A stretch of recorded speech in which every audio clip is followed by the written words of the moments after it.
वंदे पुरुषोत्तमम।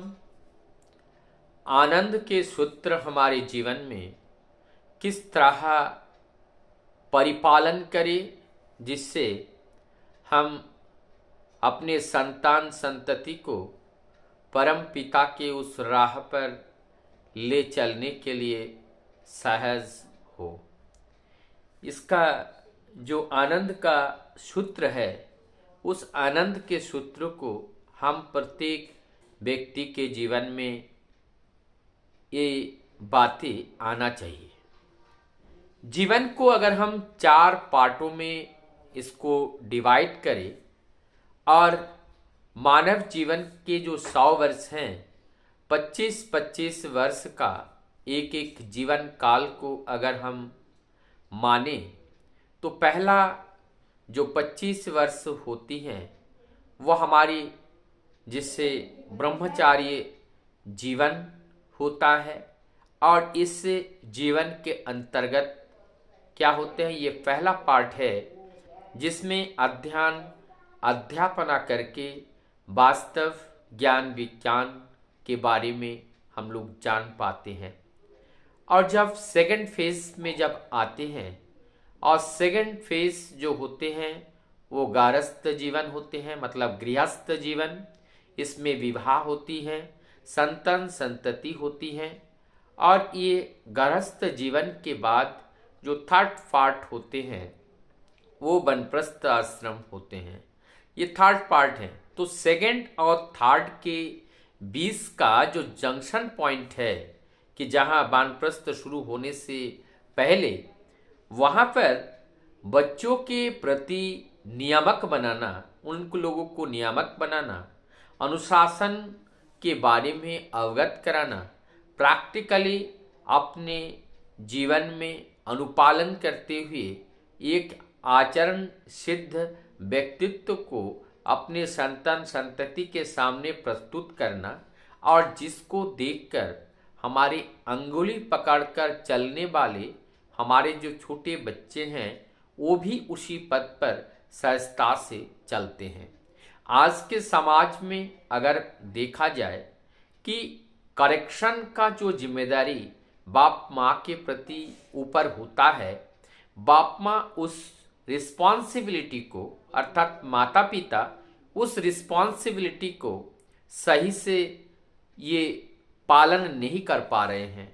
और जिसके कारण स्वरूप आज हमारे समाज में एक समाज हमारे व्यक्तियों की काउंटिंग से, आप और हमारे समावेश से ही एक समाज का निर्माण होता है।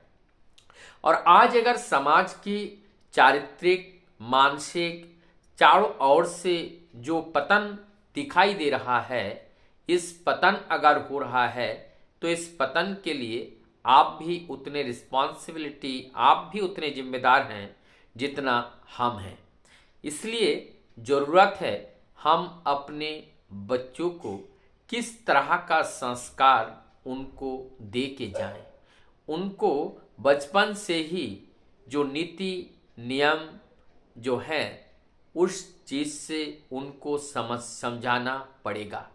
इस परिवेश में जो परिवर्तित स्थिति है, इस स्थिति के अंदर से दाएं बाएं होते हुए ठीक रास्ता से अपने आप को कैसे आगे ले करके जाएगा, इसके लिए भी हमें चेतन रहना पड़ेगा।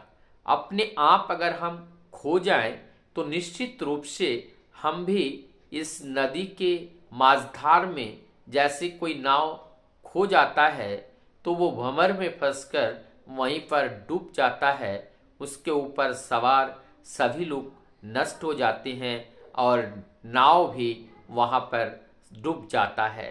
ठीक उसी प्रकार से हमारे इस जीवन रूपी नैया और इसमें सवार हमारे परिवार में संतान संतति माता पिता के रूप में जो लोग हैं वो हमारे नाव में सवार हैं। यदि नियम नीति को वास्तव में हम स्वयं अनुपालन नहीं करते हैं तो हमारे संतान संतति में भी वो नियम संचारित प्रसारित नहीं होता है। और जब इस सत्य नीति नियम को आचार सिद्ध नहीं करते हैं, तब जाकर के उनके जीवन में बहुत सारे त्रुटियां दिखाई देने लगता है और वो त्रुटियां उनके जीवन पथ की राह पर बाधक बनता है, कांटा बनता है। और उस बाधक को अगर हम हटाना चाहे तो हम माता पिता होने के नाते हमारी ये जिम्मेदारी है कि हर पल पल हम अपने बच्चों के प्रति ध्यान रखें। और ध्यान रखने से क्या मतलब है? ध्यान रखने से मतलब ये है कि वो सही में स्कूल जा रहा है, तो हमें ख्याल करना चाहिए, लगातार टीचरों से अपना संपर्क बनाकर रखना चाहिए कि बच्चा नियमित रूप से स्कूल आ रहा है, नहीं आ रहा है।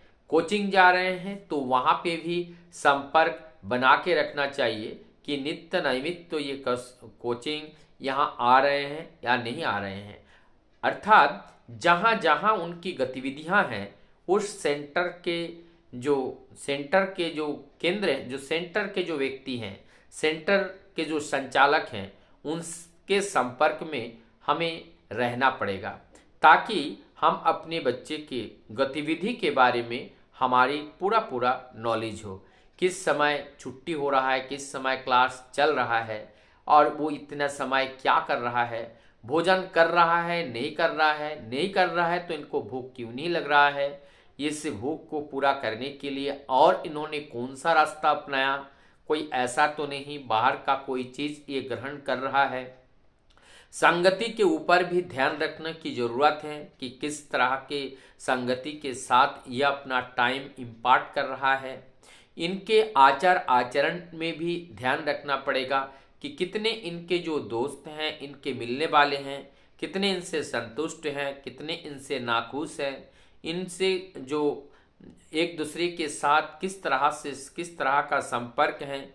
ये सारी चीज़ का जब हम ध्यान रखते हैं तो निश्चित रूप से वो बच्चा अनुशासित होकर निकलता है। और एक बार जब ये बचपना जब निकल जाती हैं और इस अनुशासित के सांचे में पड़ करके जब वो आगे बढ़ता है तो उनके अंदर एक संस्कार जन्म लेता है और वही संस्कार ही उनको राह दिखाता है, उनके जीवन चलने के पथ को सहज और सरल करता है।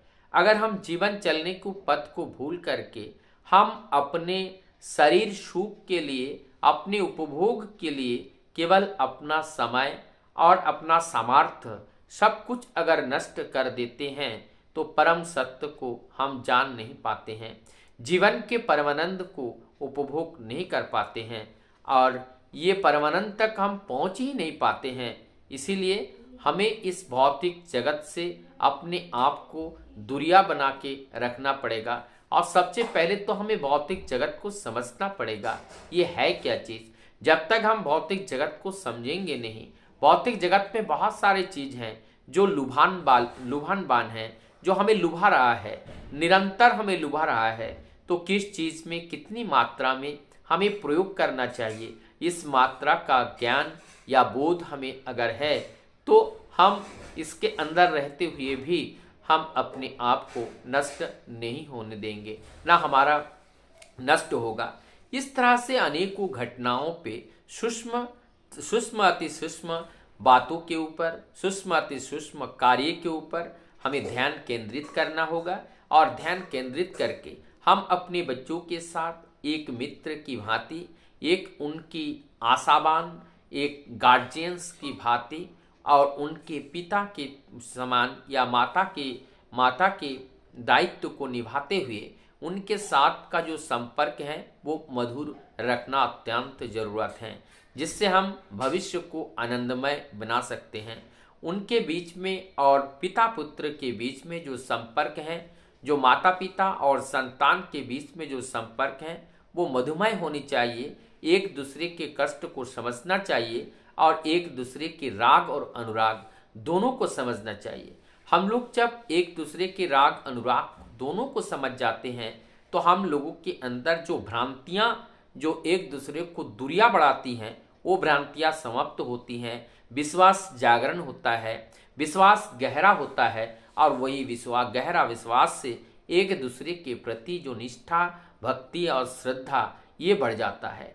और जब ये चीज बढ़ जाता है तो निश्चित रूप से उनके अंदर एक तरह का जो मूल्यवान धन है वो धन की प्राप्ति उन्हें हो जाती है।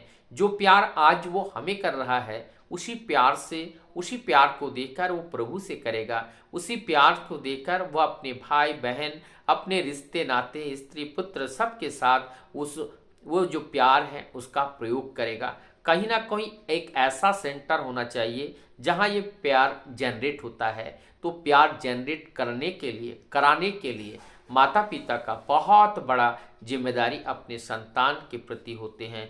ये जब हम संपूर्ण रूप से निर्वहन करके चल पाते हैं तो निश्चित रूप से हमारा भविष्य आनंदमय होता है।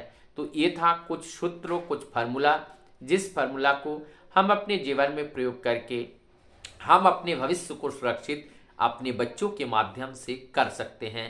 अगर हमारे बच्चे ही खुशहाल नहीं हैं, बच्चे ही सुरक्षित नहीं हैं, तो हम कहाँ सुरक्षित रह पाएंगे। जब हम बच्चे होते हैं हमारा संरक्षण करने वाले माता पिता होते हैं। जब हम बड़े होते हैं तो माँ बाप का संरक्षण हम एक गार्जियंस के रूप में एक बेटा करता है। ठीक इस तरह से माता पिता और अपने पुत्र का, अपने संतान का एक दूसरे के संरक्षक बन करके हम समय के अनुरूप चलते रहते हैं और ये गति निरंतर चलती रहती है। ये प्रकृति का नियम है और यही मानव धर्म है, जिसको निभा करके जब हम चलते हैं तभी हम जीवन में सफल हो पाते हैं। वंदे